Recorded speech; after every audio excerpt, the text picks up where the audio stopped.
It's Christmas time. There's no need to be afraid. At Christmas time, we let in light and we banish shade. Very appropriate lyrics as Miami tries to shake off the funk from the season ending loss to North Carolina and spread a smile of joy this holiday season with a better performance in the Cheez-It Bowl in Orlando, where a week from tonight they will play Oklahoma State. So far, only Jalen Rivers and Quincy Roche have opted out of the game.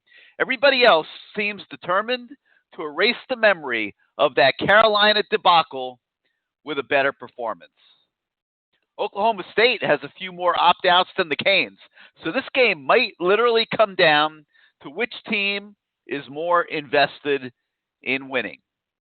And if you don't believe me, just take a look at what's going on in the Boca Bowl tonight with Central Florida, which gave up 270 yards of offense in the first quarter. That's what can happen when a team shows up at a bowl game totally disinterested. And Florida teams have had a propensity of doing that for many, many years, including the Hurricanes. So to say that this game could come down to which team is more invested in playing might be an extremely accurate assessment of affairs. So we're going to talk about the bowl game. We're going to talk about what Miami can get out of it. We're going to talk about the future. And we're going to wish everybody a Merry Christmas and Happy Holidays right now as we begin a new edition of CaneSport Live, presented tonight by JFQ Lending, your full-service mortgage provider licensed in more than 40 states.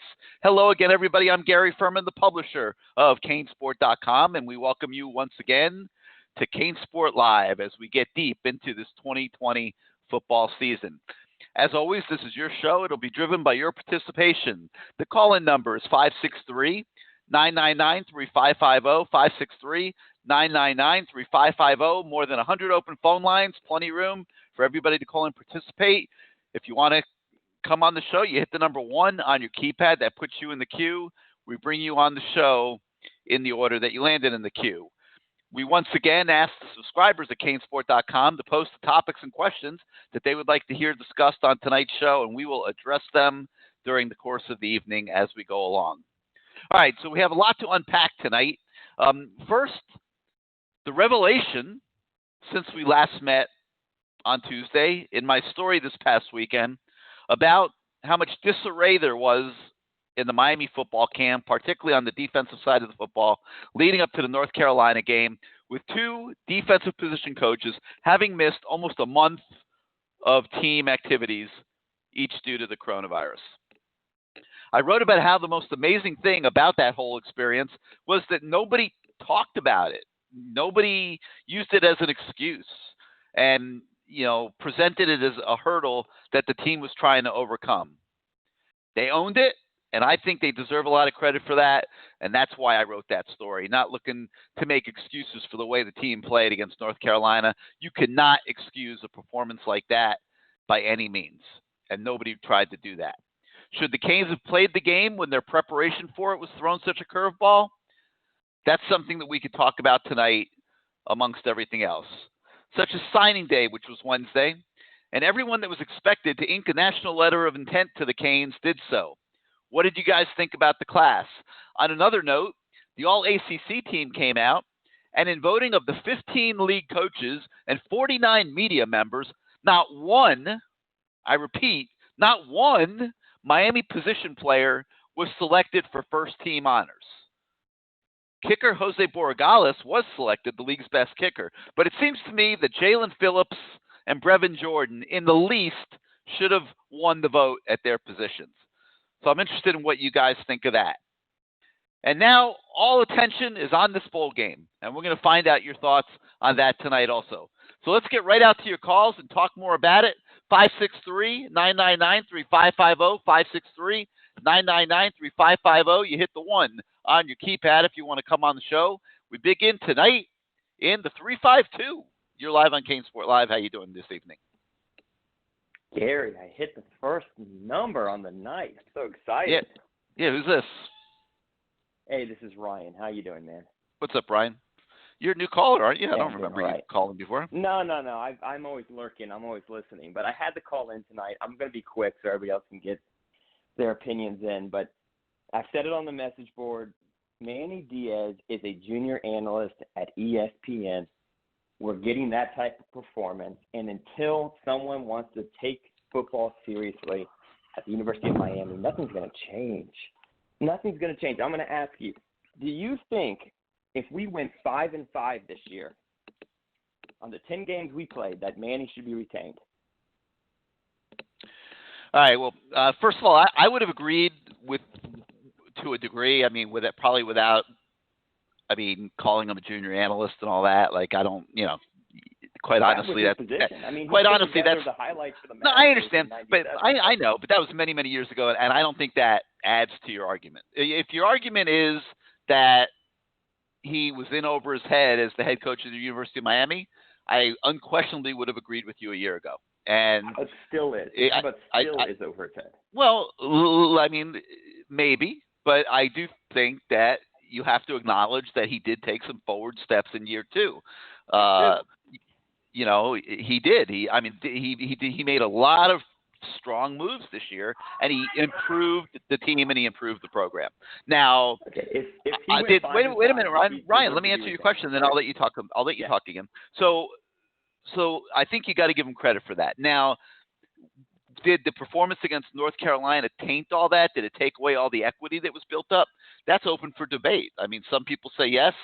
Others might be willing to give him the benefit of the doubt. There's no question that it hurt quite a bit. So, now you're in a situation where you're going into a bowl game against Oklahoma State.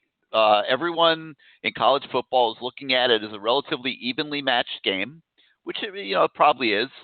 And you're faced with a situation where if you lose this game too, now you lost your last two games of the year yet again, and you're facing Alabama to start the next season. Okay, that is a nightmare scenario.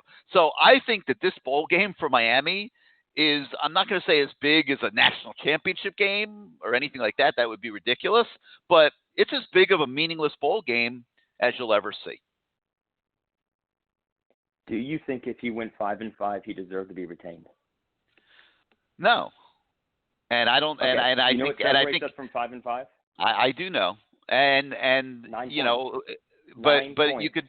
I understand, but you could make the same argument last year when they went 6-7 and we lost a lot of close games and they went the other way. These things tend to even themselves out. If you look back at the last 3-4 years, look at 2017 where we won all those close games. We had 2 games that we won on the last play on pretty much Hail Mary throws by Malik Rozier. I mean, 2017 it went our way. 2018, 2019 it went the other way. 2020 it went back our way. I mean, those things tend to be cyclical. But yeah, but had he gone 5-5 this year, Ryan, powerhouse off of cyclical games out of sheer happenstance. No, I don't think anybody's going to try to make an argument that Miami is on the cusp of being a national powerhouse. And that this was the biggest problem that I had back when the day that Mark Richt retired, and we didn't do a coaching search. I mean, how do you not do a coaching search and at least see what your pool of candidates are and see if there is somebody out there that's going to help you get to that point quicker? Do you think next year is Manny's last year? Do you think next year is his last year? No, I don't. I really don't. I think that Blake will give him 4 to unless it's a total disaster next year. I really don't. I think that he'll get at least 4 years, and that's probably fair. It's not Manny's fault that Blake gave him the job, and he deserves his opportunity now that he has it. And he did make a lot of progress this year. I'm not going to take that away from him. I thought he did a lot of really, really good things that made the program better this year. Is it going to be able to be carried forward to next year? We'll find out. You're losing 2 elite defensive ends. That's a big deal. I do think that there's an increasing chance that the Eric King will come back, because what I'm hearing from my NFL sources is that it's borderline whether he'll be drafted or not. And I think when he analyzes that he will see that it would be more advantageous for him to come back. Because, see, the thing is, De'Ara King needs to do something significant. Okay, he needs to win a meaningful game. He needs to lead his team to some type of championship. He needs to be a Heisman candidate. He needs to be an All-American candidate. He needs to give the personnel people in the NFL that are going to look at his height and they're going to say, this guy can't play in this league. And he needs to give them an excuse to draft him, quite frankly. And right now, with all these quarterbacks that are out, coming out this year, and the quality of them, and the fact that he's probably ranked something like the 20th quarterback in the draft, that's not going to really cut it for him. So I'm starting to think he's going to be back, and that obviously helps the situation. But look, this is going to continue to be a work in progress. The recruiting class was pretty good, but I don't know that you can rely on James Williams and Leonard Taylor to win games for you next year. I expect Leonard Taylor to be a superstar at Miami. I think he will play immediately. But can we expect him to be a difference maker? I don't know. So, Ryan, your question is hard to answer. But, I mean, if they go 5-5 next year, obviously people are going to be going out of their minds, and there's going to be a lot of outcry. But if you ask me right now my opinion, I would say I think Manny will get 4 years. And that would mean 2 more, and then they'll assess where things are. Okay, as long as Blake doesn't give him an extension, we're just gonna have to deal with that one, right? I don't know, man. I can't, Blake. I don't know. I'm not sure if the contract is 4 years or 5 years, and I got to try to find that out, just for my knowledge on that. But if it's 4 years, then he's probably gonna have to give him some type of extension after next year, even if it's just a year or 2 years or something. So they're going to have to negotiate something out. I mean, no coach ever goes into the last year of his contract because it's used against them in recruiting.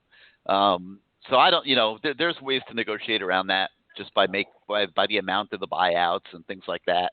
And I'm sure they'll work that out. But no, I think with the progress he made this year that Manny earned 2 more years. That's what I'm expecting. Okay. I mean, I understand that position. I disagree with it. Oh, I'm not saying I agree or disagree. I'm not saying I agree or disagree. I'm just saying that's what I think is going to happen. I think anybody who watched football for their lives and understands what it takes to be successful realizes that Manning just doesn't have the it factor. I mean, when you look at Alabama and even Florida and even Texas A&M, Texas A&M sucked and they got Jimbo Fisher and now they're ranked 5. It's because of coaching. There's no doubt. It's because of coaching, and Manny just doesn't have it. It's just he's a nice guy, but he just doesn't have it. So we're going to be in the same position in 2 years, and that's what I wanted to say. He's a junior ESPN analyst. That's what he was. That's what we're paying for. That's what we're getting, okay? And as much as that sucks for everybody who likes him and wants to be his friend, that's the reality of the circumstance. So that's my opinion. That's why I wanted to call in. But you do acknowledge that he did make forward. You do acknowledge that he made forward progress this year, right? I mean, you agree with that, right? Well, I mean, you went 8-2. 8-2 separated by 9 points. If you went by 9 points, I mean, if the only metrics is win and losses, that's fine. If it is sustainability, I disagree. If it is sustainability, I disagree. They didn't even get a cornerback this year, one of our biggest problems. If you're measuring it solely on the metric of win and losses, fine. If the metric is sustainability, no, I don't think that he made progress. Because but we don't know that yet, right, Ryan? We don't know that. We don't know how next year is going to go. Know that yet. I mean, you got De'Ara King coming back. You got a deeper receiver position. We don't know yet what Brevin Jordan's going to do. You could have a pretty decent offense next year. And then we'll see about the defense, but we don't know how next year is going to go. So it's hard to say whether he has. Begging King comes back. If King doesn't come back, I mean. Well, they are begging. Come on. They absolutely are. They're trying to sell him on name. Come back. Well, then you got problems. Then you got problems. I mean, yep, I agree. Huge problems. Yeah, because you're breaking in a young quarterback, and that's never fun. Of course. So we'll see. Yeah. Your concerns are noted, though, Ryan. Good. I hope Blake's listening. All right, Ryan. Thanks for being part of the show, man. All right. Bye. The only thing is, if Ryan's right, which I'm not saying he's not, you guys know where I stood on this the last couple of years. But if he ends up being right, then my question would be, then why was he given the job? Like, Ryan's sitting here saying, and I'm sure I know a lot of people would agree. Like, okay, Manny's he's a coach. He's a 20-year vet in college football, but never really won anything big. Never really recruited anybody big. On and on and on. He doesn't have the it factor or whatever. But if all those things are true, then why was he put in this position to try to be the head coach of Miami before he did some of those things in his career? And that's a legit question. But the thing that really surprises me a little bit is that I don't see anybody getting any pleasure at all out of this season. That what Ryan is saying is what I'm hearing from pretty much every single Canes fan. I haven't heard one fan say this was a great season. I'm really happy with the way this season went. And, I find that kind of interesting because they did make progress. And I do think that there is something to be said for that. But, we'll see where we go from here. All right, 563-999-3550, 563-999-3550. You hit the 1 on your keypad if you want to come on the show. Let's go out to the 954, where I believe this is actually Brucey W. on the phone early this evening. What's up, Bruce? Welcome back to CaneSport Live. What's up, man? Can you hear me? Can hear you. Yeah. So I'm going to follow Ryan. I'm going to agree with this guy because as the voice of the fan, dubbed by you, they're 14-9 as the head coach. Tell me their signature wins, Gary. What teams has Miami beaten since he's been here that we shouldn't have beaten? Can you name any? We get blown out anytime we play anybody any good. All right. What about the signature losses? I'll give you a bunch of them. UNC twice. We blew on 4th and 17. We blew that game. That's the defense, not the offense. Clemson kicked their ass. FIU beat us pretty badly. Louisiana Tech shuts us out. Duke, Georgia Tech, UF beat us last year. Where's the signature wins? 0. Signature losses? A ton. Last year, there was everybody bitching and complaining. There's games we could have won, maybe should have won, but we didn't. But this year, we won 5 or 6 games that we very easily could have lost, including UAB, who winds up winning their bowl game. So when you talk about progress, I'm not so convinced, my friend. 14-9 could very easily be 9-14 or 10-13 or something like that. And if it wasn't, in my opinion, if it wasn't for the portal guys, King, Williams, Roche, and Phillips, who was here 2 years ago, but he didn't play last year. If it wasn't for those 4 guys and Borregales, where would this guy be? It'd be over. It would be over right now, Bruce. If it weren't for those guys, it would be over right now. Let's be honest. This team would have gone and won 4 games, 5 games. It would. Now let's follow it up though, Gary. What players that he brought here? Ford, no. Blades, no. Ivy, no. Who has improved significantly since he's been handling this team? Really, other than Harley, who turned it on in the second half of his senior year, that's the only one. Zion Nelson got better from last year. I mean, he was a kid. He came in undersized, whatever. He did better. All these other players, Gaynor and Herbert and all these guys that he brought in, these 4-star linemen, they all suck. They haven't gotten any better. They can't open any holes. Our defense gets gashed constantly. So then let me turn it to now the strength and conditioning guy. Our guys look like babies compared to North Carolina and Clemson. They look like high school kids. They don't look like these other guys. Why is that? And I know people were talking about the strength and conditioning guy from Temple, that he's really good. I don't see it. I think we get our ass kicked. We can't even open up a hole on 3rd and 1, 4th and 1. It's unbelievable, Gary. I know the 8-2, but to me, the 8-2 is a house of cards. It's a mirage. It's not real. The real ones were the games I just told you about. That all those games we blew or we shouldn't have been even in games against Duke and some of these. Should kick their ass. We're talking about Miami, for God's sakes. But yet they look like Duke and NC State and Virginia every single week. every single week. I mean, you predicted it. They didn't play Wake Forest, but I was thinking they were going to get their ass kicked up there if they played them a few weeks ago. Yeah, that would have been a tight. That would have been a tight game. That team, I watched that team. They play hard, man. They just play so hard. They do. You know? They don't make a lot of mistakes, and they don't hurt themselves, which is something that Miami does no matter who they play. So I don't expect Manny to make any changes on his staff unless maybe Banda leaves, maybe. And I don't think he really plays well in the sandbox with other coaches. I don't see some of these coaches willing to come down here and coach under him. I don't even know if his ego could handle it. I'm being honest. I know I made a comment in there the other day. I don't know that many people that are kind of close and know him very well that really like the guy. You know, he's okay when he's talking on his YouTube videos and Facebook and crap, but I don't really know how many people respect him. And, you know, when you get a guy who's the head coach who has not accomplished much, who gets handed the job by Blake James for God knows what reason, he should have been at Temple learning his trade. So, you know, we're stuck with this guy. And, you know, it's tough to deal with. So when Ryan makes his comments, I don't disagree. I think he was lucky. I think he stepped in dog do this year that these guys transferred in the portal, and he got them. Now, obviously, he did a hell of a job with the recruits. You can't deny that. But I hope he can develop these kids because I'm concerned about it. You know, I really am. Well, you know, we call you the voice of the fan, and like I said a minute, you know, I think you're echoing the voices of the fans. You know, it's to me, I find it very interesting because, you know, you would think after an 8-win season, you know, when you take into consideration everything that went on this year, and you know, I mean, you're not winning a championship, you're not playing for a championship, but it sure as heck was better than 6 and 7.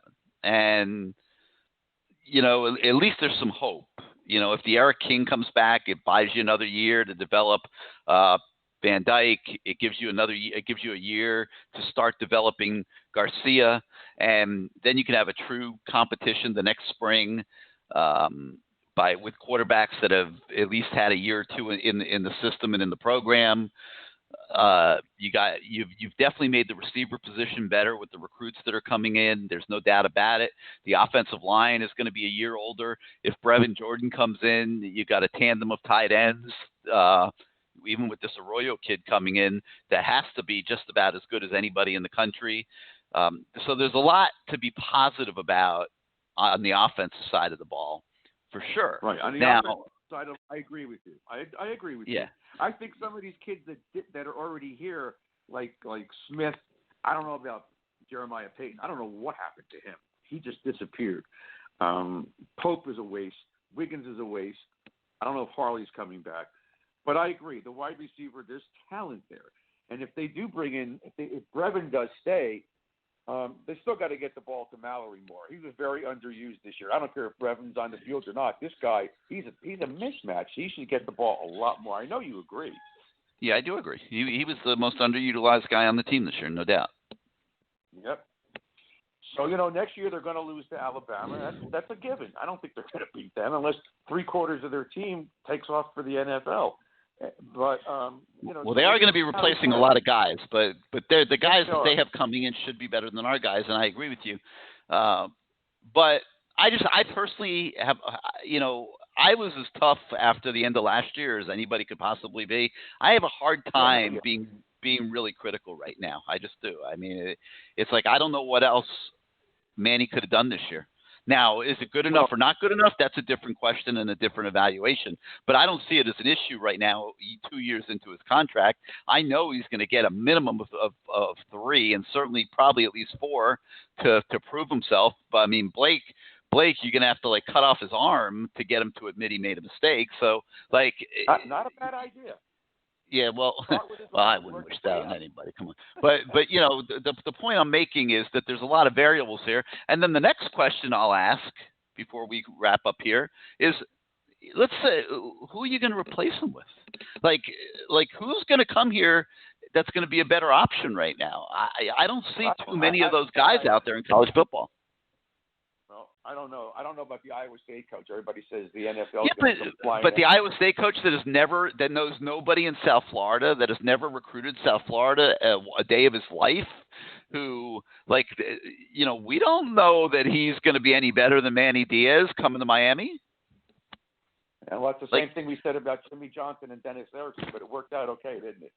So, yeah, he's but that's where an athletic director who can evaluate that type of talent, comes into play. Are you convinced that we have that right now? No, but I think if we got that guy or some other guy who is a winning head coach in college football, he's not dumb to not have any local people be on his staff. Of course he would have people like that. He has to. They're not dumb. He knows what he's doing. Any of these guys that are winners at these programs are smart. Now, Manny's learning on the job. I don't like it. I thought we said when Randy Shannon, we said we'll never do that again, have a non-experienced head coach ever. We did say that. They did say and that. So did they. And so did the administration say that. And they said they were going to spend whatever money they needed to spend to change that situation. And they did. They went and hired Mark Richt. And then Mark Richt retired, and they went right back to what they used to do before. That never worked. Bingo. And that's why they should have let him go to Temple.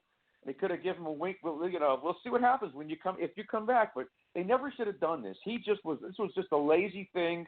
And I don't know what goes on between him and Blake James, but it almost seemed like it happened so fast that I don't even know if Manny ever made it up to Pennsylvania. I just don't know, One last thing. The Eric King will be back next year. That's what I'm hearing from someone who actually spoke to the kid. I think Jared Williams is 50-50. His draft stock's not that great. He was injured for a few weeks. I think Brevin Jordan's definitely 50-50, and he's playing in the bowl game. Jalen Phillips made the right decision. Silvera has no business even thinking about it, and I don't think he's going anyplace. But I'm just hoping that, they play hard in the bowl game. I think they could win this game. I'm pretty sure, again, from who I've spoken to, the kids are into this. They do want to go up there, and they do want to win this game. They are angry about what happened. That I get. And I think that answers your question. I kind of feel like all the Canes fans were winning a 12-round title bout.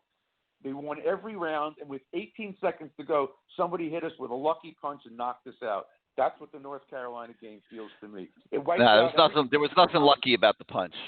That was an absolute ass-kicking. I'm just saying, but that's what it feels like to the fans, that we got knocked out while we were sitting there going how great we were, and boom, we look back at the season and go, God, we got our ass kicked by two teams that we're supposed to be competing against. We weren't even close, They were the only two really decent teams we played, obviously, so I don't know. All right, Bruce, thank you for coming in and being part of the show. All right. I'll talk to you. I guess I'll talk to you after the bowl game. Yeah. Okay. We'll get you. Have fun on yes, the show. All right. Bye. All right, Bruce. Thank you. 563-999-3550. 563-999-3550. You hit the 1 on your keypad if you'd like to come on the show. Let's go out to the 786. You're live on CaneSport Live. Gary, my friend, how are you? Hey, what's up, everything? How you doing this week? Doing well, brother. Doing well. Just wanted to wish you and everybody out there a Merry Christmas, and I hope you've been having a great Hanukkah and Happy New Year. And just very blessed to have a chance to talk some Cane stuff and listen to your show on a weekly basis. So again, really appreciate what you do for us, Gary. Thank you, sir, and happy holidays to you as well. Thank you.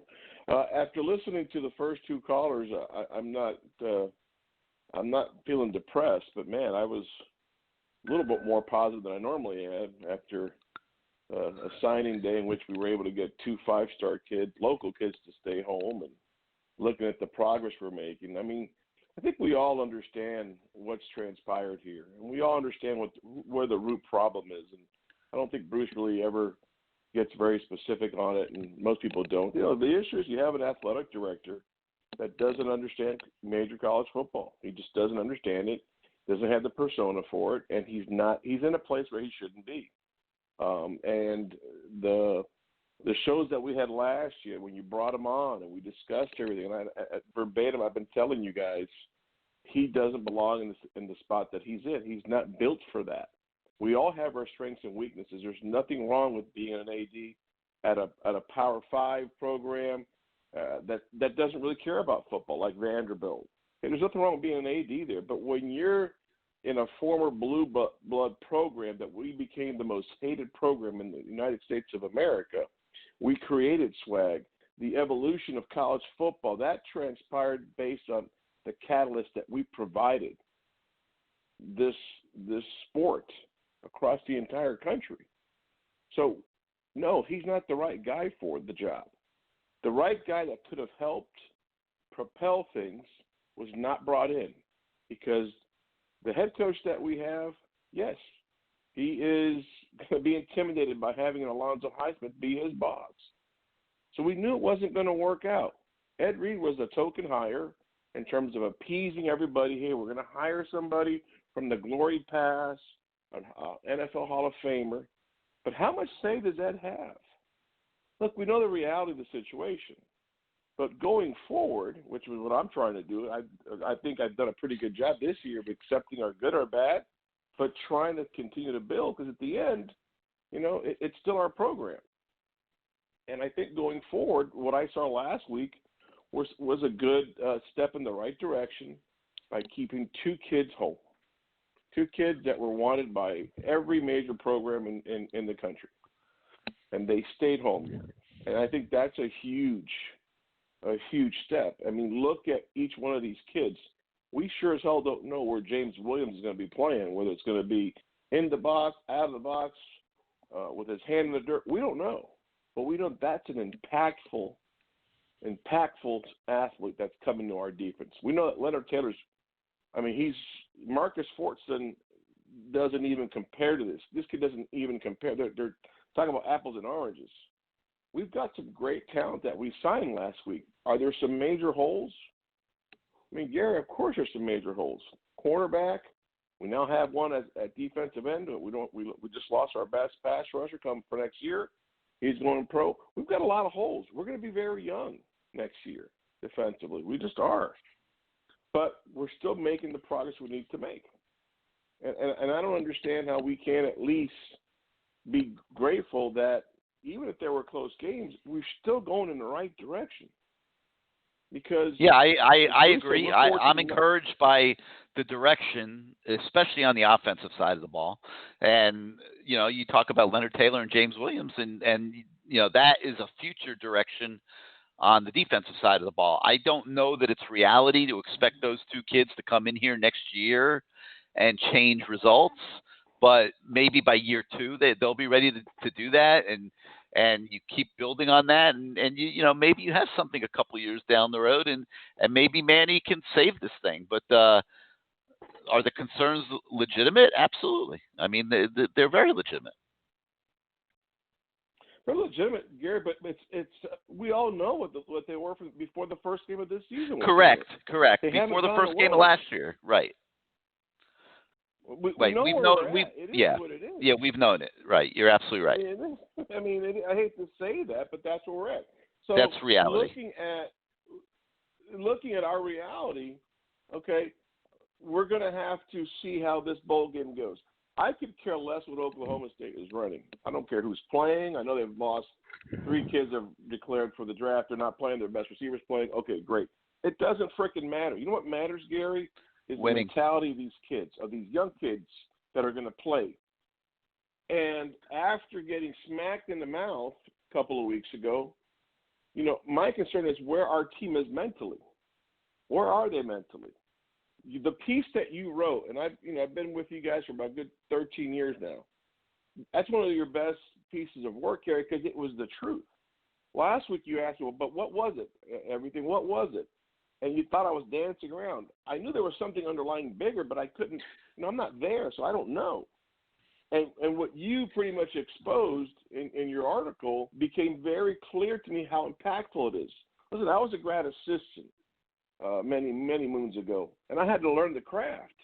You had 4 grad assistants, and they got permission from the NC2A to use their analysts in practice, on-field coaching. You don't think that's going to impact what you're doing? Of course it is. If you've ever coached, when you don't have, as a head coach, and I was always a right hand to the guys I worked for, and I sure as hell couldn't be out recruiting, even if it was a critical recruit. I had to be at that game because I'm an extension of what he does. So imagine what it will be like for a defensive coordinator. Now, granted, we can talk about the defensive coordinator's qualifications and all that as well, but that had to impact what happened the other day. No question. I still think that we need to. It's not an excuse, but it's our reality. Once again, a reality. So my concern, Gary, and I was hoping. I guess there was no press conference today, but I was hoping you could provide us with some insight as to where the team is mentally right now. How are these kids, these young kids, because they're going to be playing? From what I've been told is that they had a meeting, and just like other teams in the ACC, they could have packed it in if they wanted to. Like, if they didn't want to put themselves through it anymore, that they probably could have had the out and gone the way of Boston College and Pitt and just said, we're done. And they didn't want to do that. They wanted to go up there and redeem themselves, and they're going to get the opportunity. And you know, I think we're 1-11 in our last 12 bowl games. I mean, the history of Miami football caring about these meaningless bowl games is not very good, and performing well in these meaningless bowl games is not very good. They're going to need to reverse that this time. They're going to have to win this game because they want to win it worse than Oklahoma State. It comes down to desire is pretty much what you're highlighting. Desire. I concur with that. And I concur with that because these young kids, if I'm Cam Williams, if I'm Jafari Harvey, if I'm the kid from Jacksonville, Chance, I believe, right? If I'm one of those young kids, if I'm the kid from Columbus, the kid from upstate New York, I mean, this is an incredible opportunity for you to tell your coaches, hey, this is going to be my spot next year. Mm-hmm. This is an opportunity to assert yourself and earn something. So I do hope that they really are going to be prepared mentally for this next 6-7 days. So that's what it comes down to, Gary. How good does this team rebound mentally? No doubt. Offensively, where do you think Cam Harris is going to be with all this that's been going on? He's been messaging things. He's been putting things out there in social media. They're kind of cryptic at times. Where do you think this kid is at going forward? You know, I don't know. I mean, I agree that it hasn't been great signs, you know, some of those hints and things that we've been seeing this year. But, I mean, I understand his frustration except for one thing.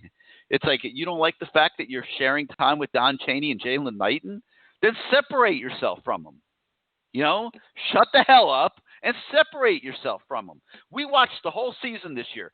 Could you say that Cam Harris, you are distinctly better than Don Chaney, who I thought looked sensational the whole year, and Jalen Knighton, who had his moments? No. I can't say that. No. And now, you know, I would make the argument that we're trying to keep too many guys happy. I personally would have played Cam Harris and Chaney this year and, you know, used Jalen Knighton a little bit less. I think, you know, nobody's getting into a rhythm. It's go get 2-3 carries, come out for an hour. You know, I'm not a big fan of that, but, you know, they probably promised those kids they would play as freshmen. Cam had a very good game against UAB, but most of it was on one run when they busted that 4th down running play. And, you know, I don't think he's separated himself from those kids. And, you know, instead of bitching and moaning and thinking you're entitled to something, separate yourself. Yeah. And pretty much claim ownership over that spot. Absolutely. The last thing I wanted to talk about, Gary, if I could here, the portal. Bruce mentioned the portal. A lot of people mentioned the portal. Well, if it wasn't for the portal, you know, look how bad we would be this year. Let me explain something to you.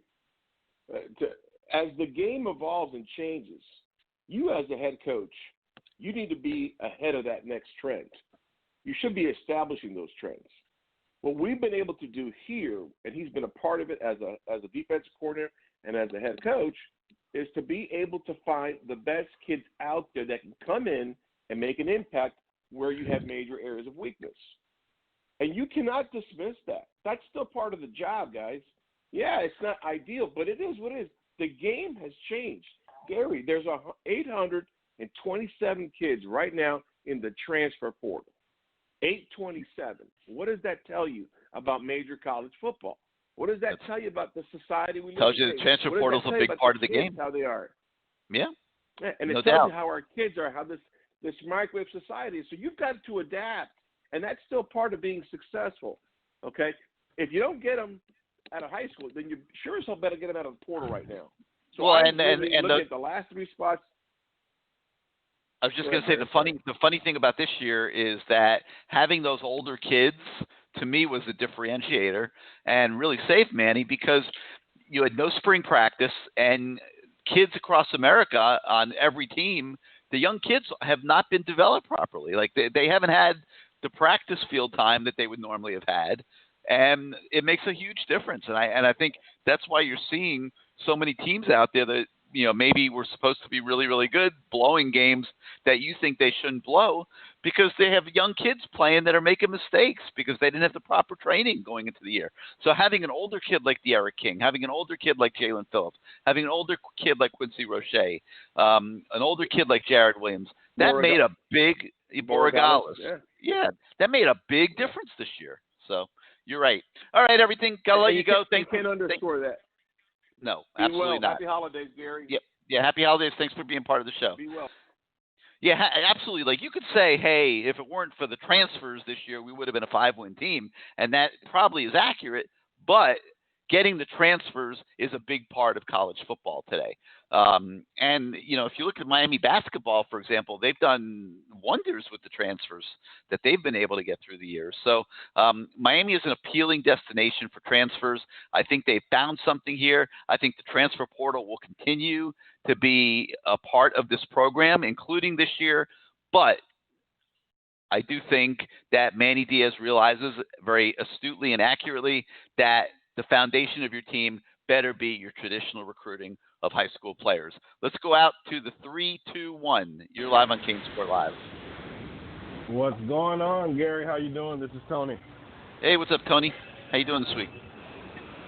Doing pretty good, buddy. Doing pretty good. 305 just kind of messed up my thought process. I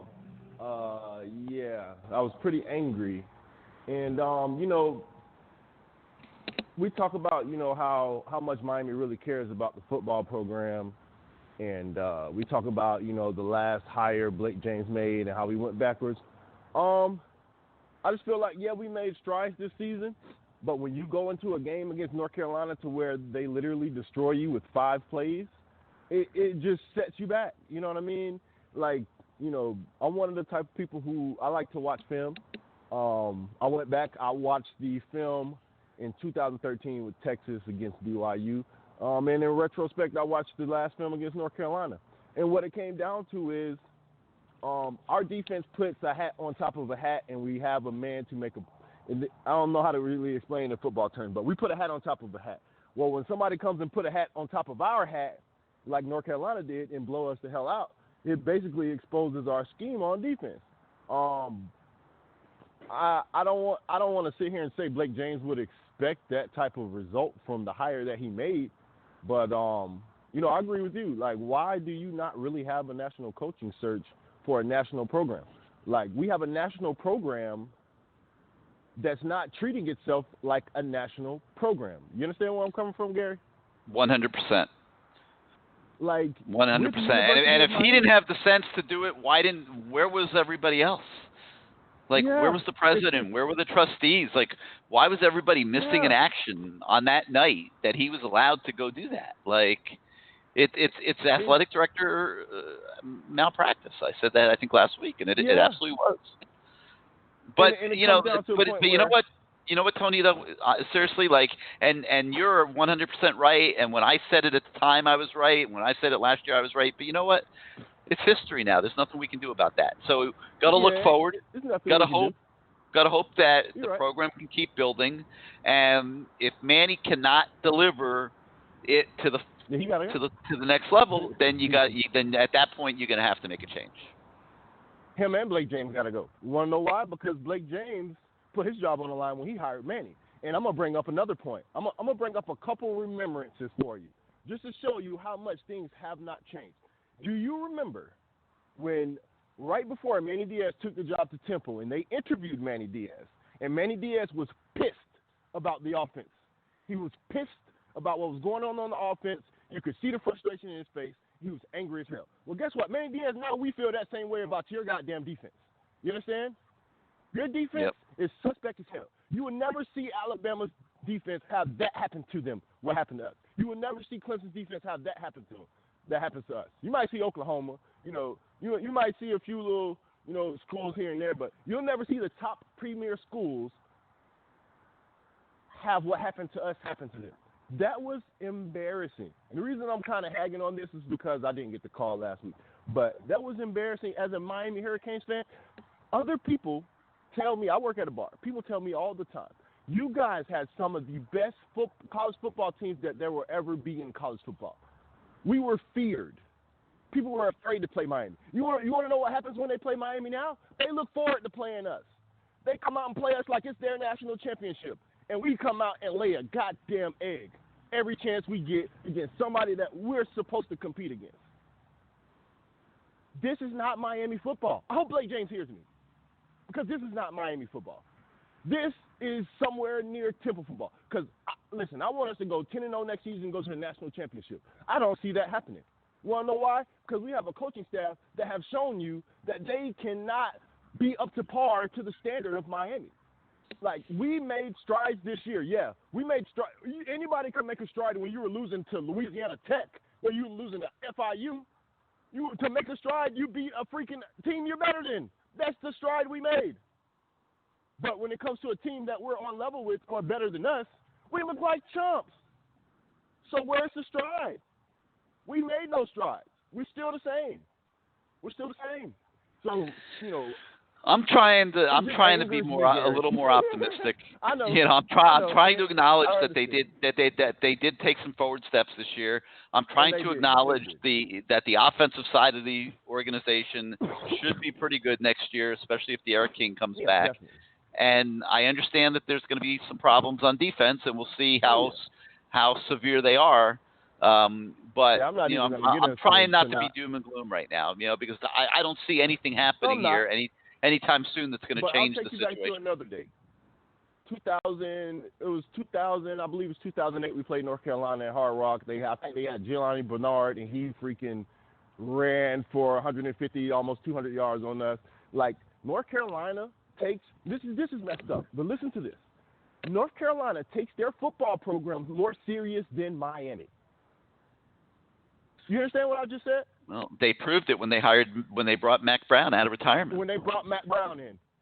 And they said, we want a veteran guy that knows what the hell he's doing, get us straightened out, and he has. And guess what he has? He has a nugget. That's what he has. He has a ring. He has championship pedigree. And that's why he went out there and made Manny Diaz look like exactly what he was. Now, I get where you come from. I don't want to be too negative, but it's the truth. The truth is the truth. You can't get anywhere trying to hide around the truth. I support Miami Hurricanes. I've gone to so many games I can't even count it. You know what I mean? I just want to see for the first time in 15 years the program take the football program serious. That's all the fans really want to see. We're not dummies. We're not idiots. Most of us know football. And we got a very, very astute fan base. It doesn't get credit for it, but 100%. It might not be as big as some of the state schools, but Miami fans are pure football guys, and Miami fans know the game. We know the game, absolutely. I just wanted to, get a call in and vent my frustrations and a few of the points I had to get off in the last couple of weeks. I just want to say Merry Christmas to all the Canes fans. I want to tell you, lay off Greg a little bit about being first.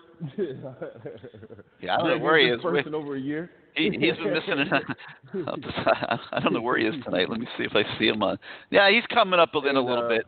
We'll get to him in a few calls. I love Greg to death. I love all the guys who call, man. I love all y'all, man. I hope y'all have a Merry Christmas. I hope you have a Merry Christmas, Gary. And I appreciate, I remember back in the time where you wouldn't say anything negative about the coaching staff, man. Now you're completely honest about what you feel. Listen, So I'll give you your respect, Gary. When there's, when it's fair, when it's unfair, rather, I call it unfair. When it's deserved, absolutely. And last year it was 100% deserved. That was the biggest debacle in the history of the program, and we were the biggest train wreck in college football. Did I ever in my wildest dreams then imagine Manny having the 12 months that he's had since? No. Now, it all hit a wall against North Carolina. Let's see what happens in the bowl game. Exactly. Let's see what happens in the bowl game, and let's see what happens next year, man. Hopefully you'll have a couple more shows. We'll have a little session. I'll give you a call, man, and bless you all, man. Y'all have a good one. You got it, Tony. Thanks for being part of the show. Let's go to the 973. You're live on CaneSport Live. Man, early tonight. What's up, Ross? How you doing this week? Merry Christmas, Happy Holidays, Happy New Year. Happy Holidays, guys. D-Black, Happy Holidays. My man was just on with you. Happy Holidays, man. He's a positive guy. And, even on a time that's not so positive. But I got a few things, Gary. I got buddy ball, I got recruiting ball, I got schemes, and I got a big question for you. So I'm going to start with the question. I kind of asked you this question last week, and you really didn't have a big-time answer for me, but that's okay. We're trying to figure it out. With the NCAA allowing the college basketball guys to come free, taking them chains off of them, right, and saying everybody could play, how does that work, and how does that affect college football going forward come January? I think it's going to be the same. I think it's going to be open transfer. I think it's going to be for 1 year. I think for 1 year, Ross, it's going to be open transfer. So you're telling me a guy that's at Western Kentucky that was playing as a junior last year, a true junior, said, okay, I'm a transfer to Miami. I'm a cornerback. I'm pretty good, but I can enroll in January and start classes for spring ball? Correct. I believe that's correct. That's going to be wild, wild west if that's the case. I believe that is correct, and I believe that's what could be about to happen. I can see why Mullins got his behind in trouble. You heard about what happened in Florida? He confronted it. Yes, I can see why he got in trouble. But they're going to slap him on the wrist. That's all they did. I wouldn't even call it a wrist slap. It was a joke. It was like the penalties were comical. Yeah. I tell you, who you are matters, man. Who you are matters. Hey, they were saying Venables was going to get the job at Auburn, and tonight I heard that they hired somebody just right away, the Boise guy. And I don't think he was that successful this year. They went to the championship game, but I don't think he was overall that successful. And Auburn went out and got him. Do they know something that we don't know?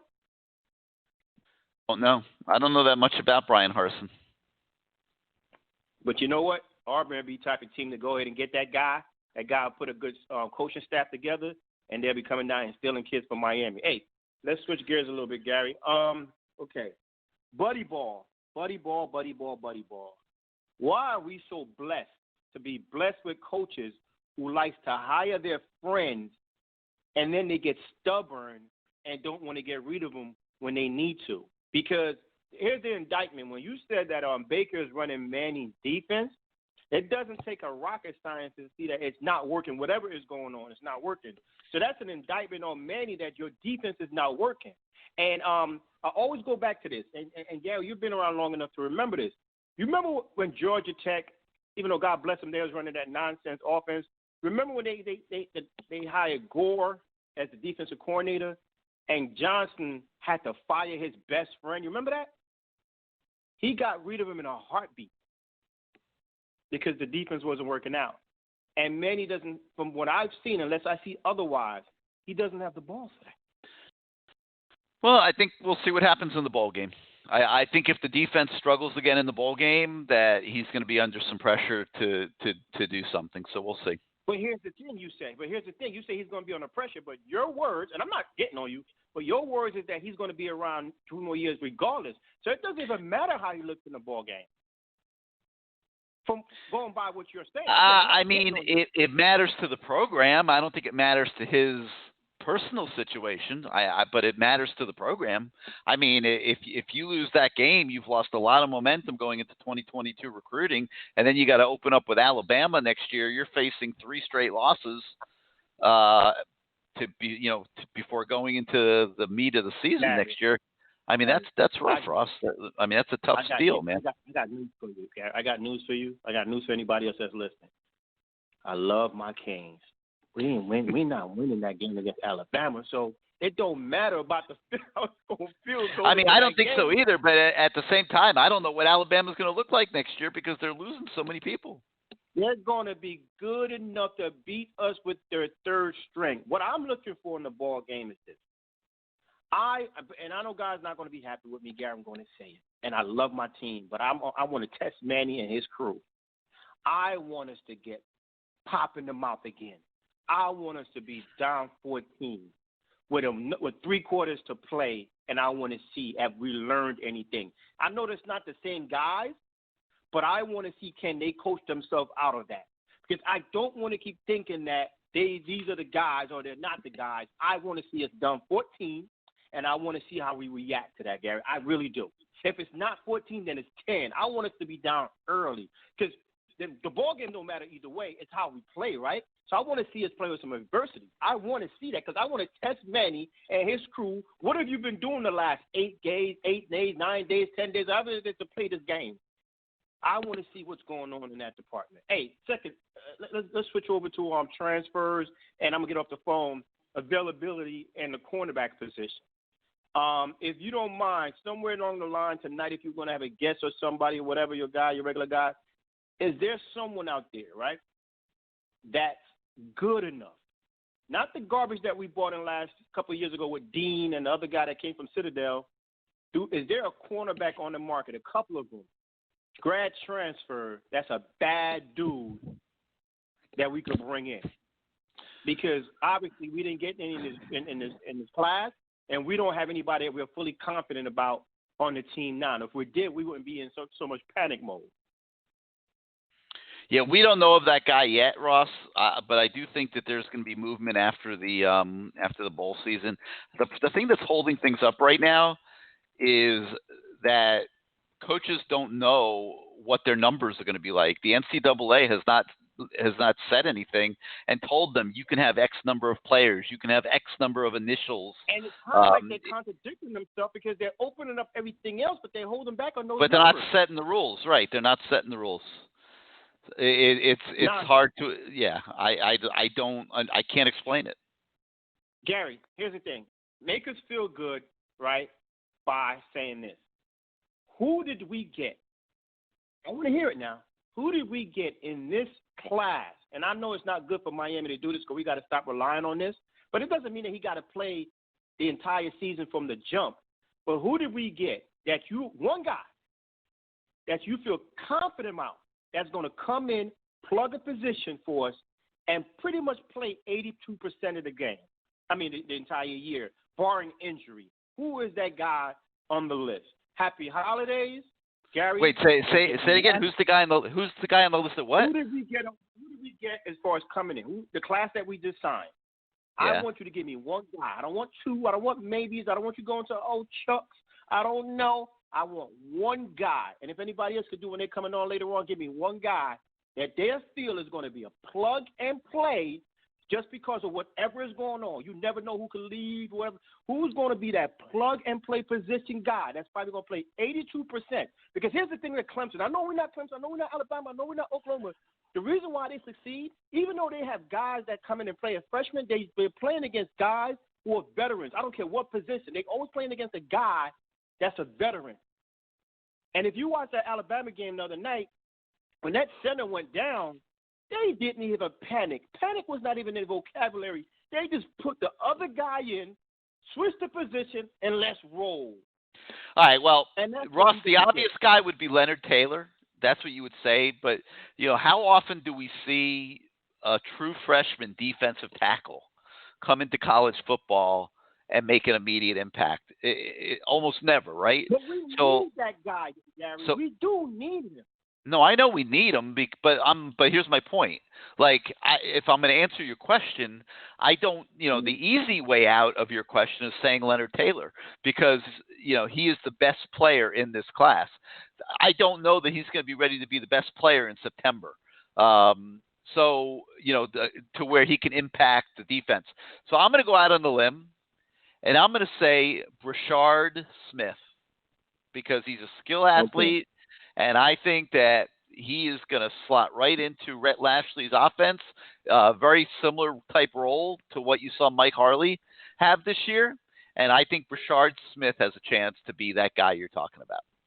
Appreciate the answer. And I want to throw one more thing in there. If Van Dyke is not the guy, and I know you can't answer that question because you haven't seen him all year, if he's not the guy, if he's not worthy, I'm upset because I want Garcia to have competition.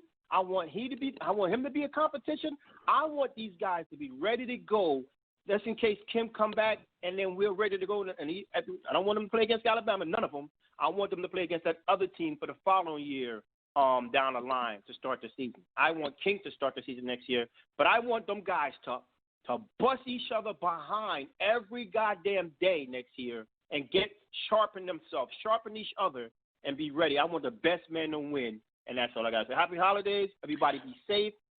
And Gary, keep me on hold. And, hey, D Black, what's good, baby?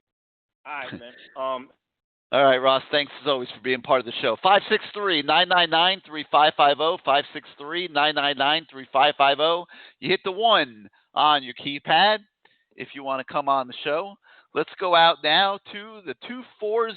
You're live on CaneSport Live. How you doing this evening? What's going on? This is D Black. Hey, what's up, D Black? He just gave you a shout out. How about that? Yeah, that's my man, Ross. What's going on, baby? What's going on? Let me give a shout out to Ook, Slaughter, and Kim. The first two callers was on point. I appreciate them. The other guy, everything 305. Sometimes he comes up here and it's like he thinks he's the oracle of football, like he's teaching somebody something. Like, dude, you ain't teaching me nothing. I'm a former player. I've been coaching football for over 20 years on the whole level. So you may have some information that I'm not privy to, and I got information just like everybody else that you're not privy to. I just don't sometimes like his demeanor, like he talks down everybody, like he's trying to teach somebody something. Like, nah, bro, we all up here teaching everybody. We learning from each other. You know what I'm saying? You're not the teacher. You a student as well as everybody else. But anyway, Gary, 2 plus 2 in America is what? Am I right? Is it 4? Go ahead. Yes, no, it's 4. I'm going somewhere with this. 2 plus 2 in Africa is what? 4? Exactly. If we're in Europe, it's going to be 4, right? If we're in Asia, it's going to be 4. Anywhere in the world. I'm relieved, D Black. I thought you were throwing me some trick questions here, but all right, go ahead. So what I'm saying is, no matter where you are, it doesn't change. It's always going to be the same answer. So Manny is what he is. He's not going to change. He's not going to get any better. He has not shown growth from year 1 to year 2. And your second caller was your second call. No, I'm sorry. Wait, can I stop you for a minute? I got 2 questions before you continue. Number one, are you saying that you believe it's not possible for a coach who's never been a head coach before to get better as he goes along? Because I won't agree with that. It is possible. Hold on. Oh no, I'm not talking about Manny. I'm talking about any coach who's never been a head coach before. All right, for that coach, at this level where he's at, in the school that he's at, it's going to be hard. Now, I say that because Manny has never been a defensive guru, right? So he was fired from a place because his defense gave up 1,000 yards in a game, damn near. I'm exaggerating, but he gave up a rack of yards to BYU. 2 weeks ago, his defense got shredded again. His defense at the University of Miami, was only good because of Al Golden players. Once Al Golden players all matriculated out of the program, you have a defense that was ranked 25th last year, and now it's down in the 40s this year, and it's ranked number 14th in the ACC below Florida State. That's what we have. And like your first caller said, when he made the distinguish between, if you just talking record-wise and sustainability, he's right on point. We talking sustainability. We struggle with the teams that we shouldn't struggle to. And we play any team with the post, they knock a dent in our behind. They knock the transmission right out.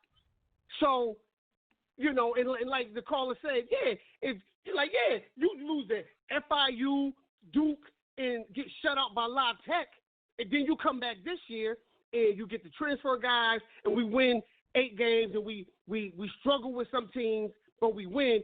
Yeah, that's gonna look like an improvement, right? That's gonna look like an improvement. But the offense saved the defense in every game we won this year. Every game we won this year, that's just about. NC State shootout. We gave 40 points to NC State. You know, Tech was doing everything they wanted to us, but then you know what Manny would do? And this goes back to what I don't know his name, but he was a caller after Everything 305, and he was pointing out when Manny was here, and he was mad at the offense, that the offense was struggling and all this other stuff, and you know he was pissed that the defense was carrying the offense, right? So I noticed, like, after games when he's talking, he never really bigs up the offense. What he'd say is, he won't talk about the offense, but he'd say, man, the defense was resilient in the fourth quarter. Right. Man, they were in those 2 games. Yeah, in one quarter. But guess what, Gary? The offense was resilient the whole game to continuously score. But you're going to big up your defense because they're your children. See, the defensive staff is your children. And he made a change last year because the offensive staff, see, those wasn't his boys. So it's easy to fire somebody that you really don't have a connection to. Just like everybody wanted Mark Richt to get rid of his son, right? So instead of firing his son, he did the admirable thing for the university, and he stepped down. Said, nah, instead of I ain't going to fire my son, I'm just going to resign. See, but now, Manny, you're in that same situation. You're in that Al Golden situation. You're in that gray area where everybody sees your defensive scheme is real poor, that it's not exotic. It is what it is. Like Dennis Green said, we all who they thought they were. We thought they were a team that's going to go to the Super Bowl, and we let them off the hook. Your scheme is what it is. It hasn't changed. It's an old scheme. And I heard Everything 305 talking on the podcast, talking about what Manny's scheme is for Mickey Andrews. You remember Mickey Andrews at Florida State and all this other stuff? How many titles did he win with that defense? He won a couple, not many. But what you got to realize, how many dogs did Mickey Andrews have when he was running that scheme? He had dogs, the likes of Derek Brooks and all of them. It's totally different. We don't have them dogs, and when we did, Manny defense was the rave. It was that 4-3 attacking style Miami defense everybody talked about. Now that Al Golden players are gone, the past 2 years, this is what you got. This is what you have. This year, you got a defense that's ranked lower than Florida State. We're ranked 14th in the ACC. That's not progress, Gary. And I understand you. I understand. Look, I understand you trying to hold that candle. I understand you are, but the proof is in the pudding, Gary. A tiger never changes its stripes, Jack. And we're ranked 14th in the ACC, beneath Florida State. That's not changed. And we talk about the recruitment class, and everything. Wait, time out. Where is the stat that you're giving coming from? What are you talking about? We're not ranked 14th in the ACC in defense. By what standard? It was on another board I saw that we were ranked lower than Florida State. Now, No. We gave up 26 points a game this year, D Black, which is 4th in the ACC. Okay, cool. So somebody sent me some wrong information. That's Yeah, fine. yeah. Somebody sent me some wrong information. But then you talk about the COVID thing, right? And I know how serious COVID is, right? Because I had a couple family members who caught it. I had a friend for 30 years. His mother passed away from it. My ex-wife, one of her clients' mother just passed away from it. I understand. It's tough. But my thing is, if it's not talked about when we dominate, when we beat Duke, don't bring it up when we lose the UNC, because it seems like a cop out. Now, I say that to say, when I played college ball, you know, my hero, which is my father, he passed away. The second week of the football season. I attended his funeral on a Saturday and played in a football game that same day. And maybe I shouldn't have played because I wasn't mostly and mentally there, but you never hear me use that as an excuse. But what I did was the following year when I played that team, I bust their ass for 272 and 4 TDs. But I never use that as an excuse, because if I'm mind and body, I step on that field, then I'm good to go. So if they stepped on the field, the coaches did what they had to do. I don't want to hear about no excuses. I don't want to hear it. Everybody in the country is dealing with this. Ohio State was just without 22 players in the Big Ten championship. 22. And they won. So Miami cried me a river with that, because we are not the only team that's dealing with this COVID. Ohio State even played a game without their head coach. So that falls on deaf ears to me. I don't want no one to get, like I said, it's serious. COVID is serious. And I feel for the coaches that had it, because I have family members that got it. I know people that close to me, they passed away from it. But we can't use that as an excuse. Yeah, I don't think anybody is. Nobody's tried to use it as an excuse. And the recruiting class is great. But do it really matter how many 4 or 5 stars we get if they're not getting developed? If the talent isn't being developed? You know, and I say, D Black, I want your answer to this question, because I asked this on the message boards today, and I'm seeing a lot of fans who are saying the exact same thing as you. But here's my question. How do we, and I include myself in this, because to me, if you were going to evaluate how the coaching staff is developing players, you need to be able to observe every minute of practice on that practice field every single day, because everyone's just assuming, like, pick a player on the team this year that you don't think was developed properly. All right, to answer your question, you're partially right. But when I say give me a player, pick a player, pick any player on the team that you don't think was developed right. Shit, Bradley Jennings and Zach McCloud. Okay, Bradley Jennings. Okay, great example. All right, Bradley Jennings sucks. He looks like he doesn't even belong on the field. They're not developing him properly.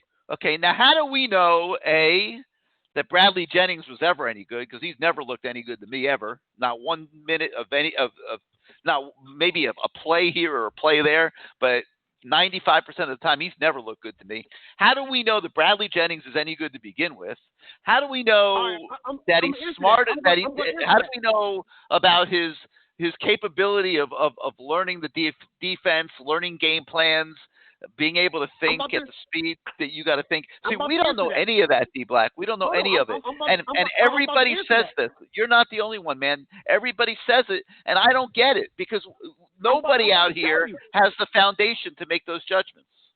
I'm about to tell you. I'm about to tell you.